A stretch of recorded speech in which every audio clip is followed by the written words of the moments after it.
ఇవాళ వెంకటేశ్వర స్వామి రోజు బ్లాక్ కాలం అనేది ఎలా స్పీడ్గా వెళ్ళిపోతుంది చూసారా.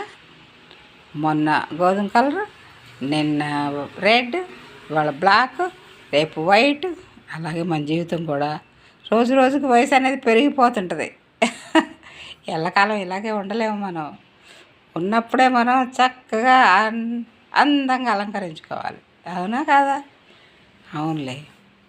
ఎందుకంటే ఇవాళ స్వామివారికి 2 కీర్తనలు పాడి, గుళ్ళోకి వెళ్ళి 2 కీర్తనలు పాడి ఇంటికి వచ్చి టిఫిన్ చేస్తున్నాను. చూసారుగా చీర చాలా బాగుంది కదా.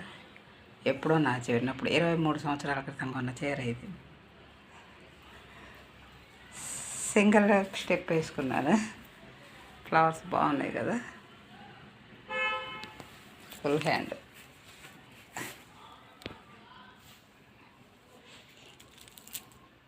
వయసు అంటే వయసుకి దేనికి పని. అప్పుడు చిన్నప్పుడు నేను 23 సంవత్సరాల క్రితం కొన్న చీర ఇది. ఇప్పటికి బాగానే ఉంది. ఎందుకంటే సాంప్రదాయబద్ధంగా ఉంటున్నాం కాబట్టి సాంప్రదాయంగానే ఉంటుంది. అవునా? సాంప్రదాయాన్ని గౌరవించండి, పాటించండి, హిందూ ధర్మాన్ని రక్షించండి. హిందూ ధర్మాన్ని రక్షించండి. అప్పుడే మనం హిందువులుగా మనగలుగుతాం. హిందువులాగా ఉండండి, ముస్లిమ్స్ లాగా ఉండండి, క్రిస్టియన్స్ లాగా ఉండండి. ఎవరికి వాళ్ళుగా ఉండండి. అందరూ అవసరమైనప్పుడు ఆ అవసరాలను తగ్గట్టు కలుద్దాం, ఎవరికి వాళ్ళం ఉందాం. అంతేనా? వాళ్ళ పిల్లల్ని వీళ్ళ పిల్లల్ని వాళ్ళు పెళ్ళిళ్ళు చేసుకోమాకండి. పేరెంట్స్కి తెలియకుండా వాళ్ళు చేసుకుందాం అని ప్లాన్ చేస్తారు. ఈ పొంగులన్నీ 16 ఏళ్ల నుంచి 24 ఏళ్ళు 25 ఏళ్ళు వచ్చేవరకే. ఆ తర్వాత ఎవ్వరు యవ్వన ప్రాయం అయిపోయిన తర్వాత నువ్వు ప్రేమించమన్నా ఎవరు ప్రేమించరు. ఎందుకంటే వాళ్ళకి అంతా అర్థమైపోద్ది అప్పటికి. ఓహో, ప్రపంచం అంతా ఇంతే అనేది. కాబట్టి ఆ 10 సంవత్సరాలు మీరు జాగ్రత్తగా ఉంటే మీరు ఎవరు కులభ్రష్టత్వం పట్టరు.